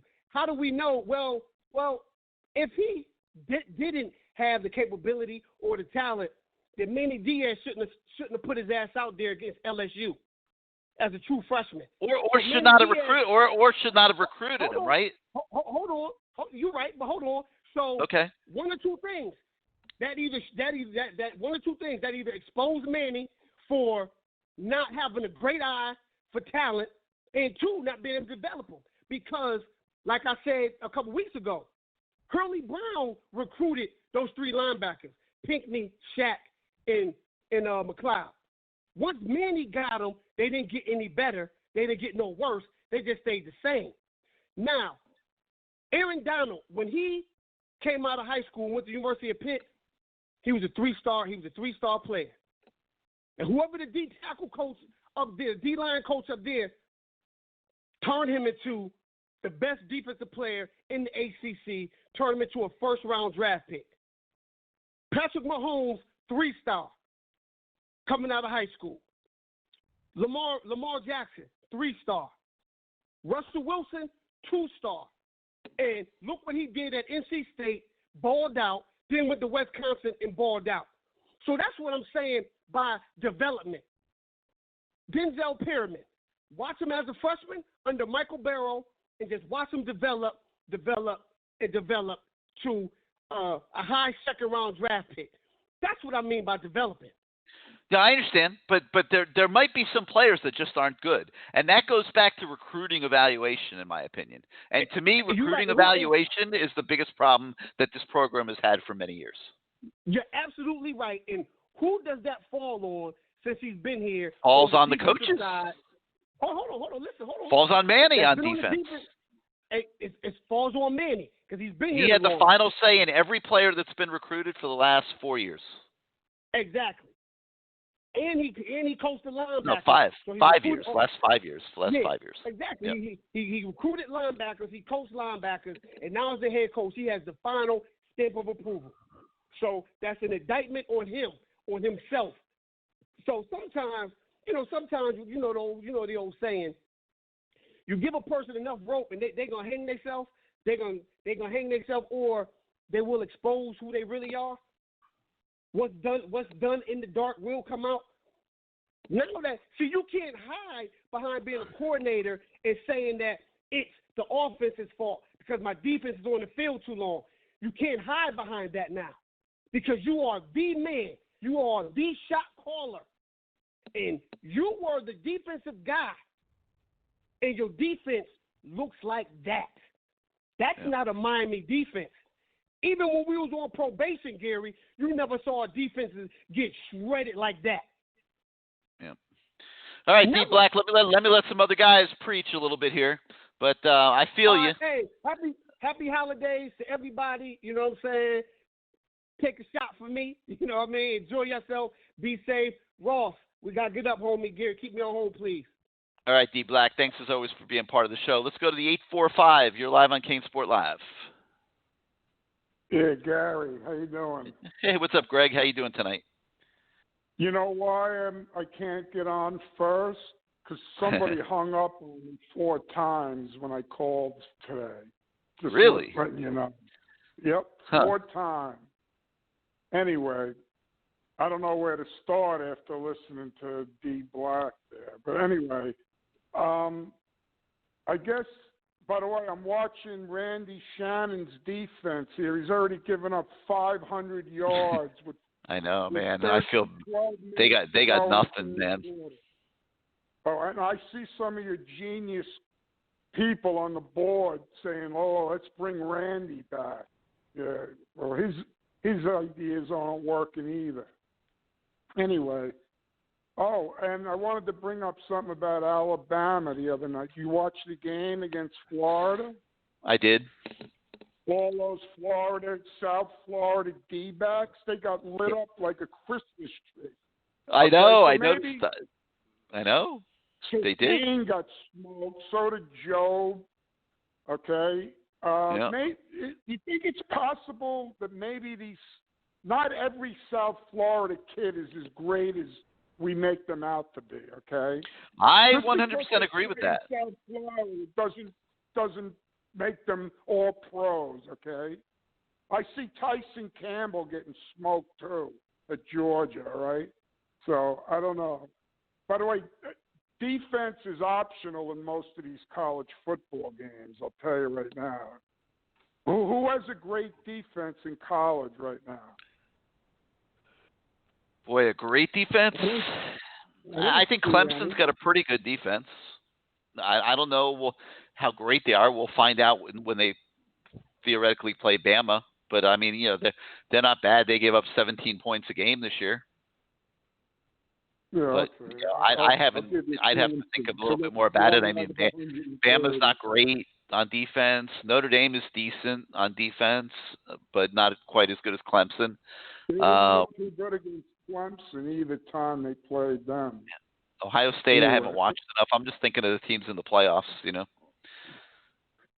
All right. Let me ask you, if De'Aaron King's not coming, you say he's going to probably come back. I think he's going to come back. I really do. I don't think he's guaranteed getting drafted, Greg. Okay, but just say he is not coming back. Don't you think we should be playing Van Dyke in the bowl game? If he is coming back, I think they should play De'Aaron King. If he's not coming back, then I think they should play Van Dyke. But listen, winning this game is very important. This isn't just a throwaway game because of the way they lost the last one. Had they beaten North Carolina, I would say it's a throwaway game. Play Van Dyke. Let's see what he's got. But this is not a throwaway game. This is a very important game for this program right now. Okay, so now we have Manny Diaz and Blake Baker just gave up 778 yards. You think they'll change anything this time?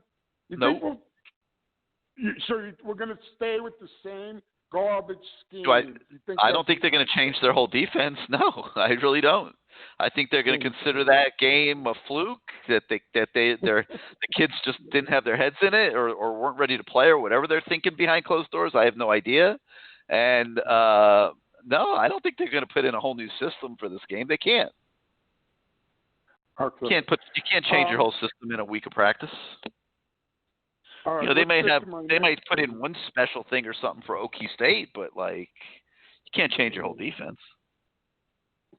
All right, you made a comment. We only had one guy picked to the ACC first team. I'm willing to make a wager with you right now that Jalen Phillips gets drafted ahead of both of those Pitt defensive ends. Yeah, I agree. I mean, what a joke, right? Yeah. What games were they watching? Yeah, I have no idea. They I don't know. stunk worse than we did. Yeah, that's a joke. One of them, okay, not both of them ahead of Jalen Phillips. I'm sorry. Right. Okay. Now, as far as Leonard Taylor and James Williams, those are the kind of players that other kids in South Florida might want to play with, such as Marvin Jones Jr., Earl Little, and Shamar Stewart. Isn't James Williams his teammates with Earl Little and Marvin Jones Jr. this year? Mm-hmm. Let's see if they could have any pull in recruiting.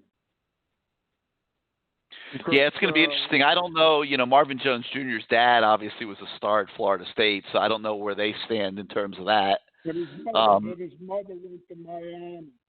But Earl Little, losing him would be a disaster, obviously. I mean, his dad being an alumnus here, and you know, with the connections you're talking about. I mean, to me, Earl Little, you have to win that battle. And you know, Shamar Stewart is one of the top prospects in South Florida this year, so you obviously want to win that one too. So yeah, you're right. Okay, my last point. I see Don Brown just got fired at Michigan. Bo Pelini just got fired at LSU. These guys aren't waiting around, okay? They have much more street cred than Blake Baker, okay? And what's the latest with Ephraim Banda? Is he going to be gone or not? Last I heard is he's still weighing it. Had not. Last I heard yesterday, he had not made a decision. I didn't hear anything new today. Well, I don't know. So you're telling me right now, if we get blown out again this week or next Tuesday, no changes are going to be made? Oh, I can't say that. I don't know that that's true. Well, okay. I think I'm like that. I think it was Ross who said he hopes we get blown out. I don't see how you could be a fan and hope they get blown out. I mean, this is an important game because of what happened in the last one. Yeah, you know what needs to be blown out? The whole defensive staff. That's what needs to be blown out. All right, Gary. Thank you. Greg, thanks as always for being part of the show. Let's go to the 404. You're live on CaneSport Live. 404, you with us? Going once, going twice. All right, next time. Let's go to the 727. You're live on CaneSport Live. Hi, Gary. It's Jake from St. Pete. Hey. What's up, Jake? How you doing this week? Oh, doing well. Jesus Christ, the shit that's spewing on this tonight. I know, it's wild, isn't it? Like I hear that. Are these Hurricane fans or what? I mean, people are not happy, man. It's like they are not happy. Dude, I you know, spent a lot of money to go to that North Carolina game. I left that sick to my stomach. It was one of the worst. Well, I was at the FIU game the year before too, so luckily I at least had that to set a low barometer. But I mean, that said, okay, this whole idea that we have to blow up this system, like number one, who's out there? Everyone was also, you know, I know there's a lot of Mario love on the board. I'm not one of them. I don't think he'd be bad, but I don't think he's a savior. Everyone thinks that he is, or a lot of people do. But Mike Leach, everyone was screaming for Mike Leach. What's he doing other than getting blown out every week? Yeah, I mean, you got to give him a little bit of a break just because he hasn't had a chance to recruit any guys to fit his system or anything. But plenty of break. My point is that, you know, everyone thinks, you know, they're going to be the next Nick Saban or whatnot. They're not. There's a lot of fundamental issues that Miami has. Number one, we're not a state school. You know, everyone thought North Carolina. Well, North Carolina has a hell of a lot more resources than Miami does. A lot of these programs do. So, you know, just acting like we got some blank checkbook out there to go get Urban Meyer or, you know, some massive, you know, game-changing coach. We don't.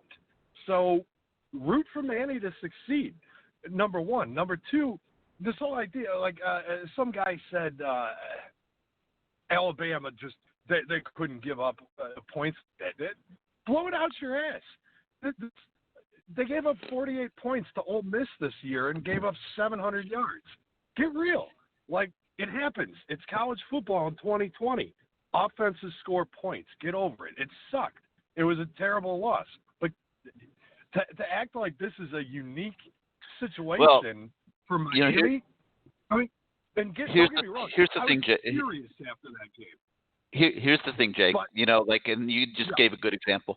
This was a weird year, and Alabama was defensively was breaking in a lot of new players this year, and so they began the year with a team that had a defensive team that had not really played a lot of football how about together. Last year when they gave up 50 to Auburn?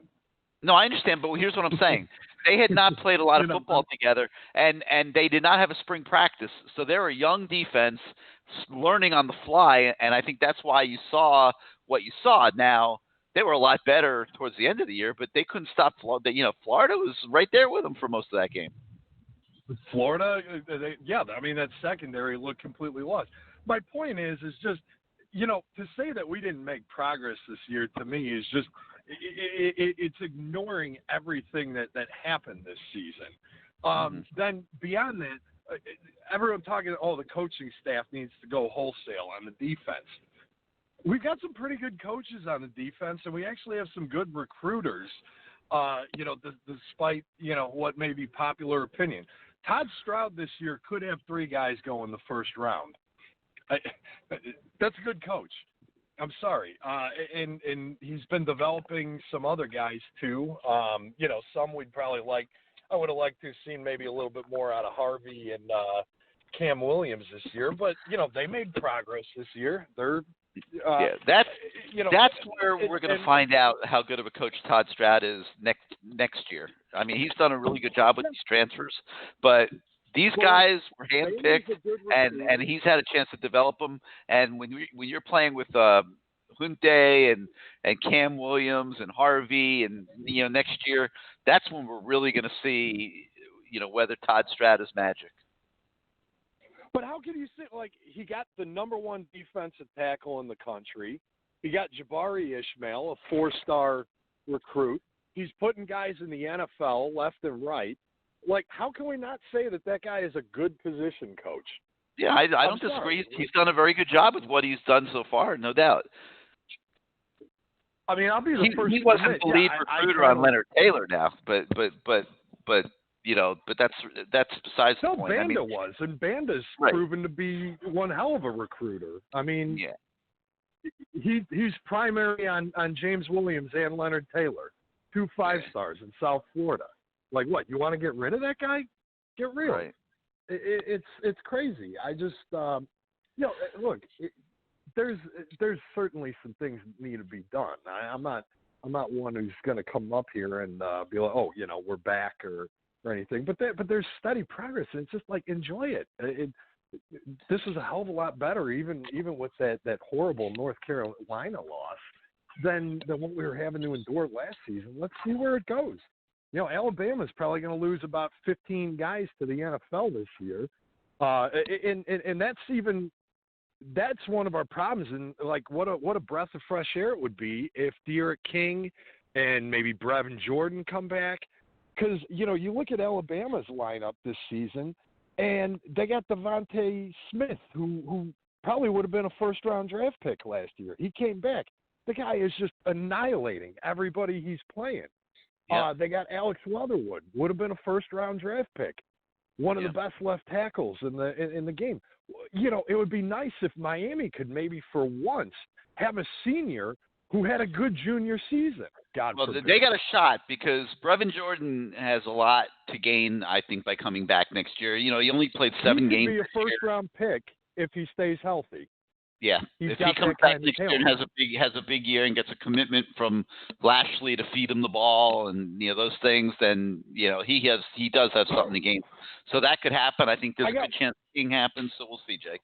One last question for you, because you know we I think we talked about it. Maybe it was even last season, but you know, you talked about how a lot of these other programs. You know, they pony up for the insurance policies on players. Have you heard anything? Like, is Miami doing any of that, saying the De'Aaron King, the Brevin Jordan? I think they would have to. They didn't do it for, you know, in these situations, I think they would have to. I got to me. I mean, you know, would be part of the deal.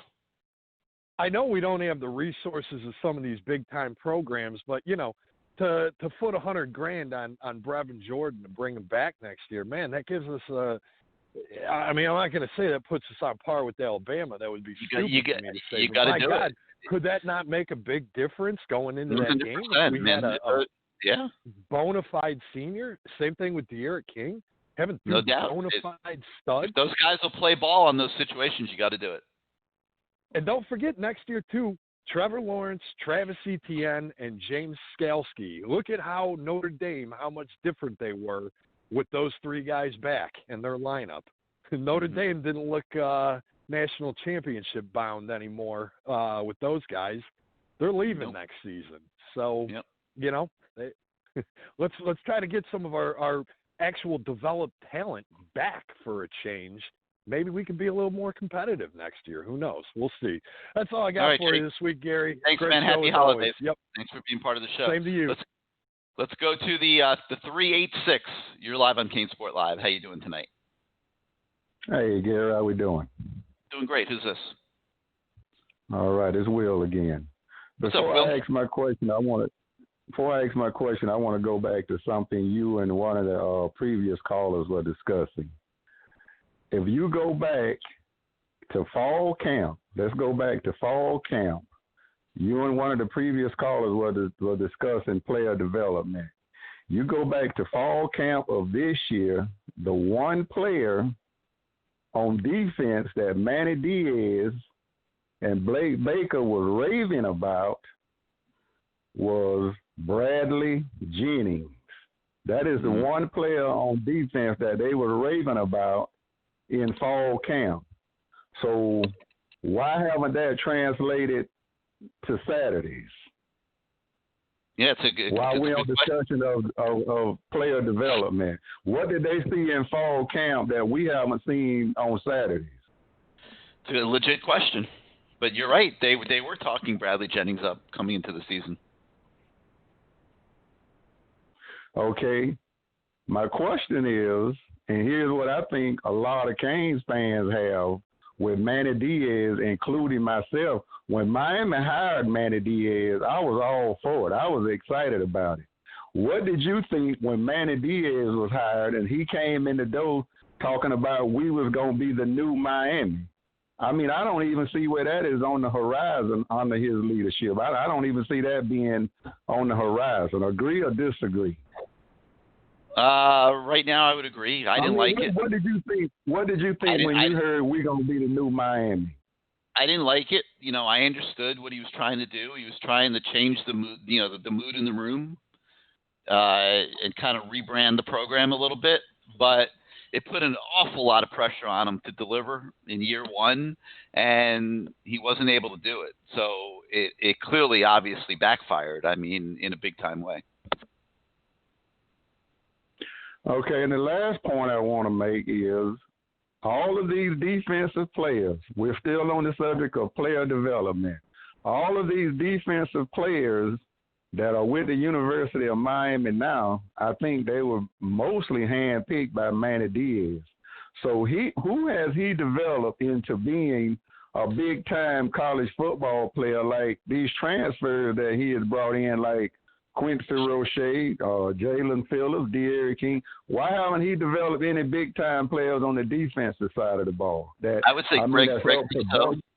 I mean, you got to give him credit for Greg. Award candidate, Lombardi Award candidates, Thorpe Award candidates. I don't even see anybody that even come remotely close to that. I would say Greg Rousseau is the one you can point to, but no, there haven't been a lot of them. And I think, if I'm not mistaken, that when Nick Saban was trying to recruit Gervin Hall, I mean, he landed a helicopter at this guy high school from what I heard. But the problem I have with Manny Diaz is that, he talks a good game, but he doesn't play a good game. And my last question, I'm going to hang up and let someone else get it. But I've been hearing rumors that, Manny is just too soft. The players don't respect him. I mean, any truth to that? I mean, there could be. I mean, I don't think it was an issue this year the way it was last year, but last year that was definitely an issue. This year, I think they had a better locker room, better roster of kids, and I don't think that it required that hard discipline this year like it did last year. But is he a disciplinarian? No way, absolutely not. All right. Once again, awesome show. Merry Christmas to everyone. And, I hope to talk to you guys next week after the bowl game. All right, Willie, have a good holiday. Thanks for being part of the show. Let's go to the 504. You're on CaneSport Live. 504, you with us? Going once, going twice. All right, next time, let's go to the 352. You're live on CaneSport Live. 352, are you with us? Going once, going twice. Guys, don't hit the one on your keypad unless you want to come on the show. Let's go to the 305. You're live on CaneSport Live. Hey, Gary, how are you this evening? Hey, what's up, Adam? How you doing this week? Good. A couple things. One, and I think an earlier caller had said this, there's been no decision on Banda leaving for Utah State yet, has there? No. And there's no way to know which way he's leading? Because honestly, in my opinion, even though Utah State's lower than us and is a group of 5 school, if he gets complete control, it could be like a promotion for him. And also to leave Manny's nest or whatever. What do you think on that? I think Banda's a big part of what Manny's doing here. And I think he's played a huge role in recruiting, sometimes successfully, sometimes not. But he and Steve Field, to me, are the two guys on the staff that have proven that they can win recruiting battles. And I think if you lose either one of those guys, that it's problematic for Manny. So, Okay. I think you got to hope Banda sticks. Okay. Yeah, I mean, on that side, yeah, and maybe like split play calling duties, because I heard that was one of the big things, is that at Utah State he'd get play calling, and here it's Blake Baker most of the time. Yeah, it is so Blake if he Baker. were to stick. Okay. Obviously, I didn't get to see the North Carolina game, and I know it's a week and a half past, but did the team just look out of sorts and just didn't? Because Yeah, 100%. honestly, the yards. Okay. They looked out of sorts in every way on the defensive side of the ball. The offensive side of the ball, I thought they were ready to play. I just felt like they were taken out of the game by what I felt was 3 play calls that I got to believe Rhett Lashley would like to have back. He had 3rd and short, and he called a running play up the middle to Cam Harris, and it got stuffed. Then he had 3rd and short again the next time they got the ball, and he ran a short yardage play to Cam Harris, and it got stuffed. And then he had a 4th and short, and he called a short yardage play up the middle to Cam Harris, and that got stuffed too. Might have been the same play all 3 times. And, my feeling is this, like, the offensive line is not the strength of the football team. You're playing a North Carolina team that you got to know going into the game is very likely to give you a track meet. Like, you're probably not going to stop them very much. They're very good offensively. You're very average defensively, if you're honest about yourself. And, you had to think you're going to have to score points in that game. And especially the way the game played out, to me, the last thing you wanted to do is put that game in the hands of one of the weaker points of your football team, and that's the offensive line. And I thought that that's what Rhett Lashley did in that game. And by the time he could even think about recovering from those 3 play calls, they were down 3 or 4 touchdowns. So that's what I thought happened offensively. Defensively, they just weren't ready to play in any way. In any way. They got killed. Okay. And a couple other things. One, again, I know Miami had a weak cornerback class, and I was thinking about this, and I'm not saying blow up the defensive staff. And for all I know, Mike Rumpf is a great teacher and not a great recruiter. Is there any, word, and this will probably happen after the bowl game, of, moving Mike Rumpf to an off-field position and bringing in somebody like a T-Rob who knows Miami, who's at least a good recruiter and is a pretty good DB's coach? Because I know he wasn't retained at South Carolina. I can't possibly see that happening. If Mike Rumpf were to leave, I would think it would be for another coaching job somewhere, maybe in the National Football League. As for T-Rob, everybody loves to bring that name up. And, he's been around for a long time and, has been known as a good recruiter and things like that. Is T-Rob coming to Miami? I have not heard one inkling that he is. Okay. No, I'm just saying because this year's DB class, we only signed a single defensive back, and I know. Okay. They're gonna get more. They're gonna hit the transfer portal. They're also trying to recruit the kid from Lehigh, Tavares Dawson, who's a Auburn commit. And there'll be others coming up here in the next couple of weeks. There'll be transfers and things like that. So I think there'll be a few more DBs that get into the mix. Okay. And any word on how good remains to be seen. Okay. And any word on Austin Barber, if we're leading at all, and how many spots do we actually have? I think he committed to Florida. Oh, he did? Wow. I think so. Yeah. Oh, yeah. Okay. And any. How many spots do we have left for commitments and things like that after the early? I believe they've got at least 3 that they can fill if they want to in some way, shape, or form. And just a couple other points. One, with seniors now eligible for the extra year, I saw today Virginia had 9 seniors take advantage of that. Mm-hmm. Is there any word on if the likes of Mike Harley or Amari Carter I'm trying to think, and a couple other seniors will take advantage of that and stay at Miami for the extra year? We don't know any of that yet. We don't know yet on any of those guys. Okay. They'll probably start making those decisions after the bowl game. Okay, and no word on if Borregales is going to stay or Brevin Jordan or De'Ara King. I already know Roche and Phillips are going to do better. Borregales, I would be shocked if he stayed. It makes no sense. De'Ara King, I think there's a decent chance he comes back. Brevin Jordan, I think, is 50-50 right now. And same with like Bubba Bolden? Bubba Bolden, I think there's a decent chance he comes back.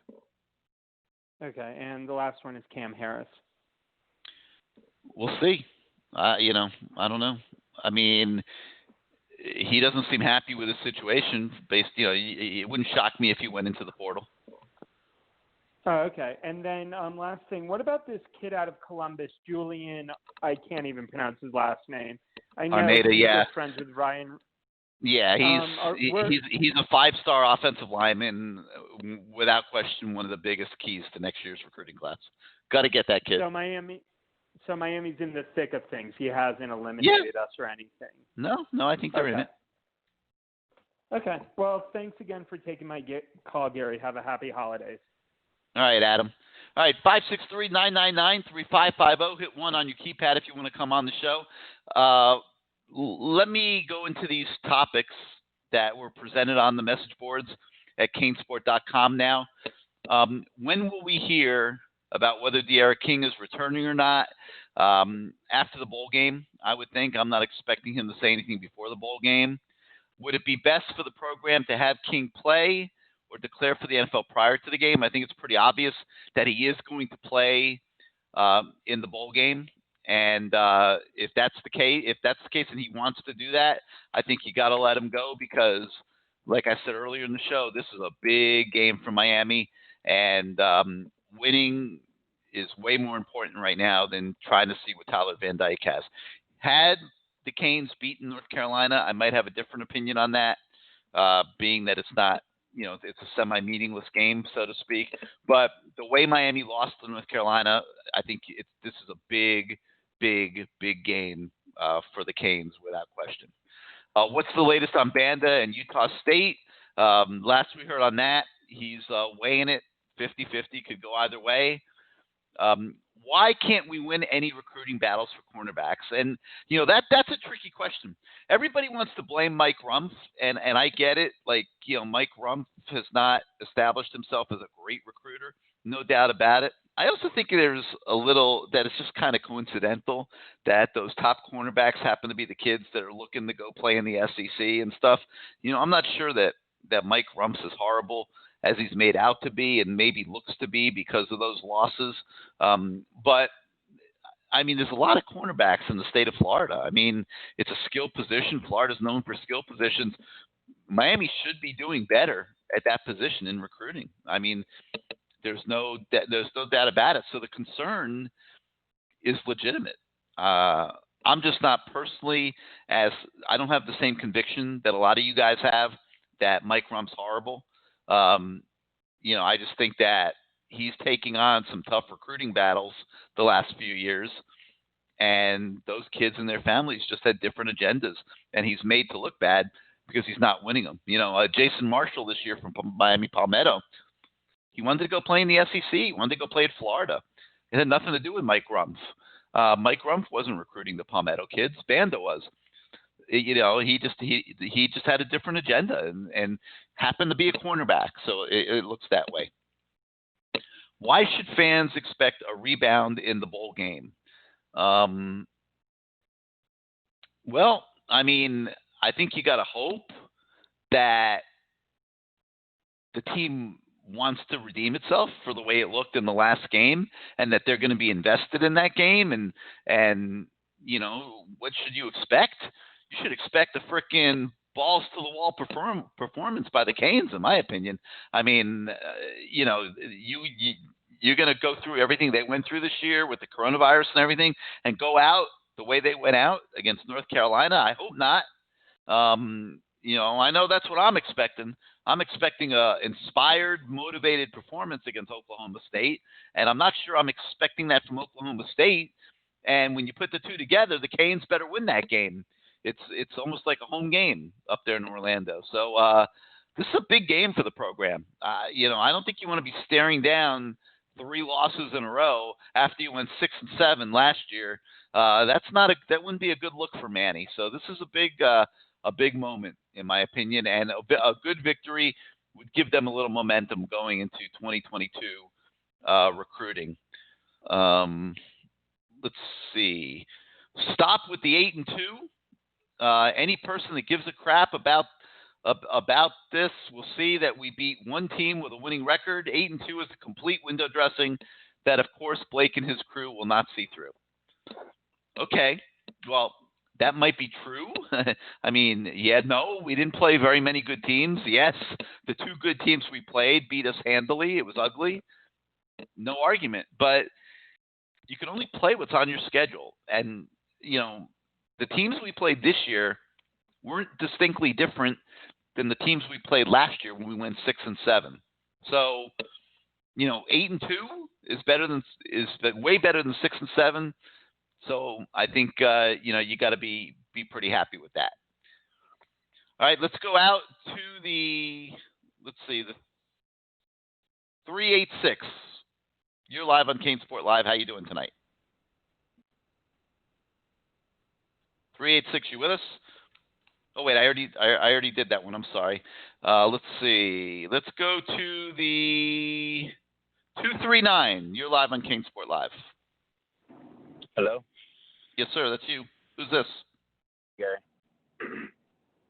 This is Leonard from Southwest Florida. Hey, man. What you got for us?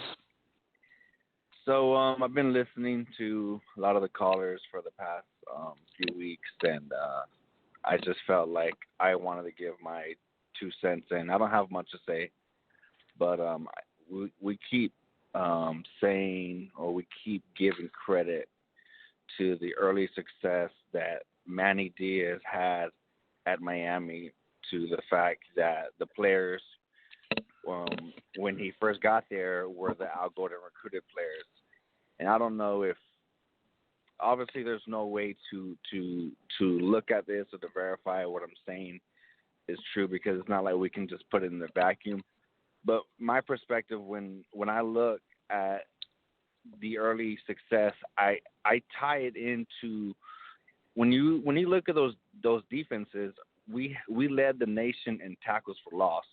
Our D line, was constantly in the backfield, and one of the biggest splash hires of the early Mark Richt days was the Coach Cool. Coach Cool made a huge impact, and it feels like, the further we get away from Coach Cool, when he left us to go to another job, the worse and worse our defensive line has gotten. I don't think it's right to give credit to the Al Golden players, because when Al Golden was at Miami, we sucked. Our defensive line sucked. We didn't think any of these players were special. We didn't think that they weren't great either. It wasn't like they were drafted in the first round when we got into the big games. No, but would you agree that Kendrick Norton and R.J. McIntosh, for example, were better than what we're playing with right now? I can't agree. I can't refute it, but I can't agree. But I do know that we knew before Coach Cool got there, we didn't think the world of them. Notre Dame was running for over 300 yards against us. Kansas State was putting up 50 points against us. I mean, we were getting our socks knocked off of us. And our run defense, that was one of the biggest criticisms that we had. On top of obviously, some of the schematics that Coach D had, and I just, when I look at it, I see that, and I think we need to get better coaching. And I mean, I know we've been talking about it all night, and who are we going to get? I have no idea, but I think that's something when you have a veteran coach, who has, a great, a pool to pull from, has a lot of connections, he can go and get that guy. Because, I mean, Urban Meyer's been coaching for for years now. It's been, probably close to 2 decades, in big time. When we coached Florida, 2005?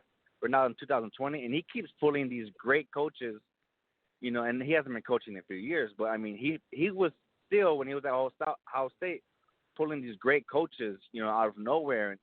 And I feel like, obviously we can't do anything now. That's something that Blake James should have addressed, before the hire. But, I mean, I think coaching has a lot to do with, where we're going. And I know I've heard you get in heated conversations with the callers, about the players and the coaching. And that's just the side that I've coaching is huge. I mean, you can't just put anybody in these coaching jobs. Yeah, and I understand why maybe some people don't want to give Coach Cool the credit, because it felt like, maybe he wasn't recruiting at Miami the way he should have been. But, I mean, once it came to his coaching, you saw the improvement, in the D-line. Our D tackles were pretty good. You could see their hand movements and where how they, fought off the blocks, how they shed blocks, or how they swam and got through the hose real quick. And so that's one of the things. The other thing that I think some of the callers have talked about with the linebackers and coaching is you can see it. I've watched some of the games, and your linebackers, in some plays, they don't take any read steps. They'll sit there for 2 seconds. And that's something that I learned in high school when I played football. The first thing I learned when you got to a varsity JV level and you're getting coaching from from a high school coach is they teach you your read steps. They teach you the first thing you do is you take your read steps, you look at the ball, you look at your keys, you look at whatever your key is, you do that. And our linebackers, they weren't doing that. You could see in certain plays like they like their mind wasn't there. And for me, that's coaching. Those are fundamental things that you drill every day, and to have such a huge breakdown where they're just standing there for so long, I don't know. I don't know what to make of it. It's frustrating. How does I could have understand if North Carolina would have beat us and they had a big game, but 700 yards of offense, over 700 yards. Like, what is this? I don't think we could have put up 700 yards against Savannah State if we wanted to. Mm-hmm. So that's just some of the things that I've heard over the past few weeks. I don't get a chance to call in because so many of the callers have so many things to say. But I wanted to give that point, to you and the callers. Maybe it's something to ponder because we've given so much credit to Al Golden, and I just think that if I were a criminal investigator and I were looking for the smoking gun of what happened to our defense, I would say that that's the smoking gun. Coach Cool leaving the defense. Oh, so maybe it's part of it, but yeah, I mean, certainly the recruiting has been a big part of it. If you look back at the last 4 classes or so, it's been pretty average. I mean, that's a big deal. And that's before we even get to what all the fans say, which is player development, and things like that, and schemes. And it's multi-layered for sure. But, hopefully one day it'll get better. And I still think this year was a step forward. I really do. I mean, I hated what I saw against North Carolina as much as everybody did. But I still feel that this year was a step forward. So we'll see what happens. Yeah, I would definitely say that this year was a step forward. But I'm weary. This is another thing is I pray to God that, because we've had a decent year and, Manny, except for this last game, has had a really good year. I pray that we don't do what we did with Al Golden and what we did with, Mark Rick and give him a crazy extension and we're stuck for the next 8 years with Manny. You're absolutely right. You can't do that. You can't do that. No doubt. Yeah. We're definitely not anywhere close to that point. So we'll see what happens. Yeah. But, I mean, we didn't think that we were going to get Manny Diaz, and we got him. So Hopefully the AD, he doesn't go crazy and thinking that he has to drop, the money bags in front of him to get him to stay and take another job if he starts trying to blur his name out there to another job or something. No, I don't think that's. I don't. If Blake gives Manny an extension, it's not going to be because he's a threat to go to another school. I feel pretty confident in that. This job is success or bust right now for Manny. So we'll see what happens. He had a good year. He had a pretty good year. I know it fell apart against North Carolina. He had a good year. However, you lose to Okie State next week. And then I'll agree with Kirk Herbstreit that all the equity that's been built up has been lost. At that point, I would agree. So it's a big game. We'll see what happens. Thank all right, you, man. guys. Give us a call. Give us a call next week after the game. We'll probably do a show. I would think Wednesday. So we'll see. We'll see. Yep. All right. Have a good night. You too. All right, guys. That's going to do it for tonight. I want to thank everybody that called in. Good show. Good points. A lot of good debate. The Canes fan is not happy right now. And that only supports my thinking about how important and significant this meaningless bowl game next Tuesday night really is for Miami. I hope the players and coaches treat it with that level of respect, and the Canes come out and put a good performance and end 2020, a crazy 2020, with an exclamation point. And we'll be back next Wednesday night to slice and dice it up and see what we think. And until then, I want to say, everybody, have a very, very Merry Christmas. And I'll wait till next week to say Happy New Year. So good night, everybody.